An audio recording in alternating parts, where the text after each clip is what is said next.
नेता प्रतिपक्ष तेजस्वी यादव ने ओसामा साहब के नाम को साजिशन आगे किया है। ओसामा साहब अपने क्षेत्र में काफी लोकप्रिय हो रहे थे, इसलिए तेजस्वी यादव ने साजिश करके ओसामा साहब को फंसाया है। ये बात हम पार्टी के राष्ट्रीय प्रवक्ता दानिश रिजवान ने कही। आपको पता होगा 2 दिन पहले सिवान में रईस खान के ऊपर AK-47 से कई राउंड की फायरिंग की गई थी। हालांकि रईस खान भाग्यशाली रहे, वो बच गए, लेकिन एक शख्स की मौत हुई, 4 लोग गंभीर रूप से घायल हुए। उसके बाद अब इसको लेकर सियासत भी तेज हो गई है। ये हर कोई जानता है कि एक दौर था जब शहाबुद्दीन के गैंग के बीच, खान ब्रदर्स के गैंग के बीच बरसों से अदावत चलता रहा है। दोनों गैंग के लोगों ने एक दूसरे को मौत के घाट उतारा है। लेकिन जब रईस खान के गाड़ियों पर हमला हुआ, उसके बाद जो रईस खान है वो ओसामा साहब की तरफ इशारा करते हुए दिखे, जिसके बाद ओसामा साहब सहित 8 लोगों के खिलाफ मुकदमा दर्ज कर लिया गया है और इसको लेकर राजनीति भी तेज हो गई है। अब हम पार्टी के राष्ट्रीय प्रवक्ता दानिश रिजवान ने कह दिया कि इसमें तेजस्वी यादव का हाथ है, क्योंकि ओसामा साहब अपने क्षेत्र में काफी लोकप्रिय हो रहे थे, इसलिए तेजस्वी यादव ने साजिशन उनको फंसा दिया है। लेकिन बता दें कि रईस खान जो अपनी वफादारी जेडीयू के प्रति व्यक्त करता रहा है, और जब ये घटना हुआ उसके बाद जेडीयू के 15 साल तक विधायक रहे और इस वक्त पूर्व विधायक श्याम बहादुर सिंह वहां पहुंचे थे और उन्होंने कहा था कि जिसने भी गोली चलाई उसे मुझे ऊपर चलाना चाहिए था, क्योंकि मैंने ही रईस खान भाई को चुनाव में उतारा था और हम ठोक कर बदला लेंगे। यानी उन्होंने कह दिया कि हम सिवान को अब बदलापुर बनाएंगे, बदला लिया जाएगा।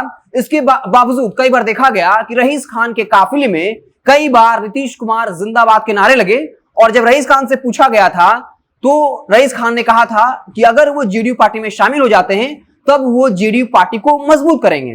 तो लगातार सवाल ये उठ रहा है कि जब इस वक्त एनडीए की सरकार है, खुद डीआईजी वहां जांच करने पहुंचे थे, बातचीत हुई, उसके बाद ओसामा साहब और अन्य लोगों के खिलाफ एफआईआर दर्ज किया गया, तो ये समझ से परे है कि आखिर तेजस्वी यादव ने कैसे साजिशन ओसामा साहब को फंसा दिया है। यही आरोप जो है हम पार्टी के राष्ट्रीय प्रवक्ता दानिश रिजवान लगा रहे हैं और मांग किया कि इसकी उच्च स्तरीय जांच होनी चाहिए। स्वाभाविक तौर पर इसकी उच्च स्तरीय जांच होनी चाहिए। हालांकि दानिश रिजवान ने यह भी कहा कि जब यह घटना हुआ उसके कई दिनों पहले से ओसामा साहब हिंदुस्तान में है ही नहीं, वो कहीं विदेश गए हुए हैं, तो फिर ओसामा साहब के नाम को क्यों घसीटा जा रहा है। तो हम पार्टी के राष्ट्रीय प्रवक्ता दानिश रिजवान को यह सवाल जेडीयू के नेताओं से पूछना चाहिए, श्याम बहादुर सिंह से पूछना चाहिए, नीतीश कुमार जी से पूछना चाहिए कि आखिर ओसामा साहब के नाम को क्यों घसीटा जा रहा है। क्योंकि रईस खान जिसने ये आरोप लगाया, ओसामा साहब की तरफ इशारा किया कि उनके इशारे पर यह गोलीबारी हुई है, तो फिर इसमें तेजस्वी यादव के साजिश की बात जो है वो समझ से परे। हालांकि राजनीति, इसको लेकर राजनीति तेज हो गई है। आपको बता दें कि शहाबुद्दीन का आरजेडी के साथ काफी अच्छा रिश्ता रहा। शहाबुद्दीन लालू यादव को अपना नेता मानते रहे थे। हालांकि बीच में जब शहाबुद्दीन की मौत हुई उसके बाद शहाबुद्दीन के समर्थक जो हैं वो तेजस्वी यादव से नाराज दिखे थे। लालू यादव, तेजस्वी यादव मुर्दाबाद के बाकायदा के साथ सोशल मीडिया पर पोस्ट भी शेयर किया था। लेकिन इस वक्त जो शहाबुद्दीन के समर्थक हैं वो ओसामा की तस्वीर को तेजस्वी और तेज प्रताप के साथ शेयर कर रहे हैं और कह रहे हैं कि तेजस्वी और तेज प्रताप को इस मसले पर बोलना चाहिए। पप्पू यादव के साथ साझा की हुई तस्वीर को भी वायरल किया जा रहा है और कहा जा रहा है कि ओसामा साहब को फंसाया जा रहा है। इसमें ओसामा साहब का कहीं से भी दूर दूर तक कोई कनेक्शन नहीं है। हालांकि उच्च स्तरीय जांच चल रही है, हमें इस जांच का इंतजार करना चाहिए।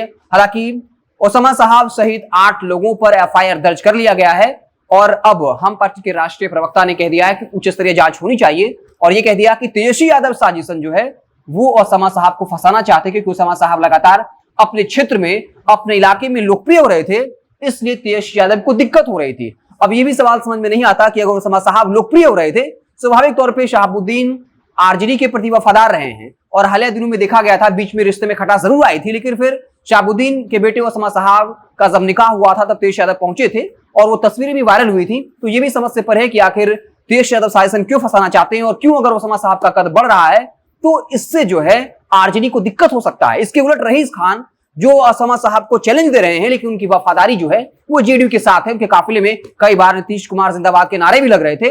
इसके अलावा श्याम बहादुर सिंह जो जेडीयू काफी करीबी हैं, 15 साल तक विधायक रहे, नीतीश कुमार काफी सम्मान देते हैं। रईस खान पर गोलीबार के बाद जब पहुंचे थे तब कह दिया था कि अब हम जो है इसको बदलापुर बनाएंगे, ठोक कर बदला लिया जाएगा, किसी को भी नहीं छोड़ा जाएगा। हालांकि अब देखने वाली बात होगी जांच जब होता है तो क्या कुछ सामने आता है। आप देखते रहे जनता जंक्शन। बहुत बहुत धन्यवाद।